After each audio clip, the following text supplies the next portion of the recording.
好，大家好，又嚟到 Science Journal 嘅時間啦。咁今次咧我哋會講一個microbiology，講緊 bacterial gland a firm hold in the airways，講緊就係好特定嘅 pathogenics 嘅一隻嘅 bacteria。咁佢就係話佢點樣可以黐住喺我哋嗰個 ciliated cell 度。講下啲 background 先啦。我哋講緊呢隻致病源啦。咁其實佢就會有一個叫做 FHAB 嘅嗰個嘅結構。咁而家呢一班人就係正正研究得到呢個結構咧，喺個 C-terminus 嗰度咧。就係可以插落去嗰個嘅細胞嗰度，咁而佢當佢可以好好咁插落去嘅時候咧，咁就於是乎冇辦法咪甩咯，冇辦法甩，咁於是乎就可以持續地感染啦。咁而另外一啲佢近似嘅兄弟，你見得到即係個 B 字嘅 stem 同一樣嘢啦。特別如果同學們你哋本身係有讀 biology DSE level，去到中五、中六嘅時候咧，都會明白我哋根據嗰個嘅speciation，即係我哋嗰個嘅classification 嘅時候咧，咁我哋都會用呢個嚟做一個 genus 嘅。咁我發現得到其實另外嗰啲嘅唔係致病源嘅類近嘅物種咧，其實就冇呢個咁嘅 features，咁所以就覺得呢個 features 咧係一個特有嘅嘢。咁中間嗰個推論咧，其實比較複雜嘅，咁我都唔會話好仔細咁講。不過我哋想介紹下一個蛋白質嘅結構。其實一個蛋白質嘅結構咧，就會由 N 去到 C 嘅嗰一邊嘅。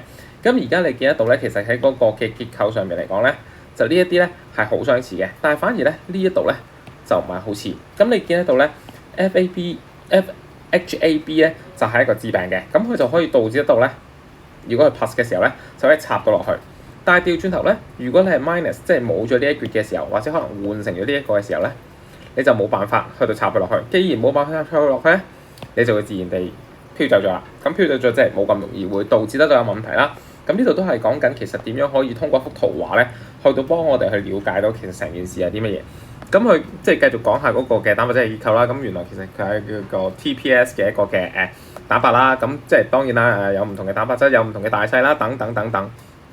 咁而家佢其實做咗咩咧？就係佢將個 FHAB 嘅 counterpart 就換咗落去。咁如果你轉咗個唔同嘅 C-terminus 嘅話咧，佢就會 loss of function， 即係冇咗嗰個能力。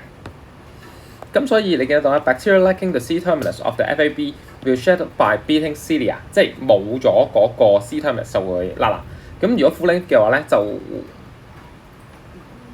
冇問題啦。咁所以其實佢覺得嗰個 C-terminus 咧係重要嘅。咁而正正因為了解到呢件事嘅時候咧，我哋就可以嘗試去了解翻其實其他佢近似嘅同一個種族底下嘅人有冇近似嘅嘢啦，同埋呢一樣嘢咧就會延伸去到嗰個嘅 amniotic pressure， 即係其實如果我哋想去用藥嘅時候咧，咁佢發現得到而家係有啲 FAB deficient strain 啦，咁就係即係冇嗰個嘅插嘅嗰個結構，但係都照樣令到你病喎。咁而呢一種嘅嘢嘅出現嘅時候咧，咁我哋就可以理解下其實點解會有啦，我哋點樣可以去做出一個免疫系統，或者甚至乎點樣去做到一個疫苗等等等等。咁呢篇文章 Bacterial gain a firm hold in the airways. What is the article about? It is a molecular approach to explain how pathogenic bacteria can attach to the airways. Okay, given that proteins can be found on the surface of bacteria， 咁其實 bacteria 都係一種嘅 organism， 咁所以其實本身蛋白質就係可以喺細胞膜 cell membrane 上面可以發展得到。咁而呢一樣嘢其實同學們你喺第二、第三課嘅時候就已經學咗嘅一個基礎知識㗎啦。而家佢添加嘅咩咧？就係 FHAB C-terminus domain contributes to the firm attachment in the airways. So here is the general structures of the FHAB structures. So from the N-terminus to the C-terminus, okay? This is the normal one, okay? This one is pathogenic, okay, with disease. And this one is extracted from the similar strain, but not exactly the same species. So it is not pathogenic because the C-terminus is changed. And if we delete the C-terminus, okay, it will no longer have attachment, and it also will not have any disease.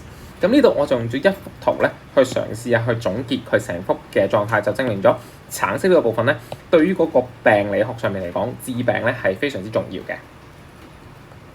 So how is it related to meat? To understand the mechanism in biology, molecular biology is always the key.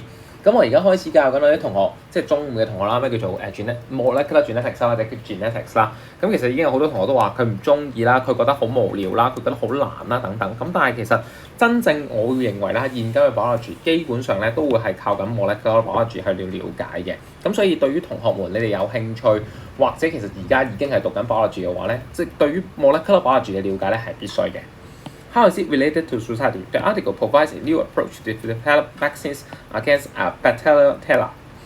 So, in our curriculum, that is the DSE biology. So, what is the principle of the vaccines? So, number one is the source, that is how do we make vaccine, and another one is the purpose of vaccines. OK， 咁同學們，如果你記得，其實我哋都已經好多都學咗咩叫做疫苗啦。咁其實疫苗點樣去到製造啦，或者疫苗嘅目的係啲咩？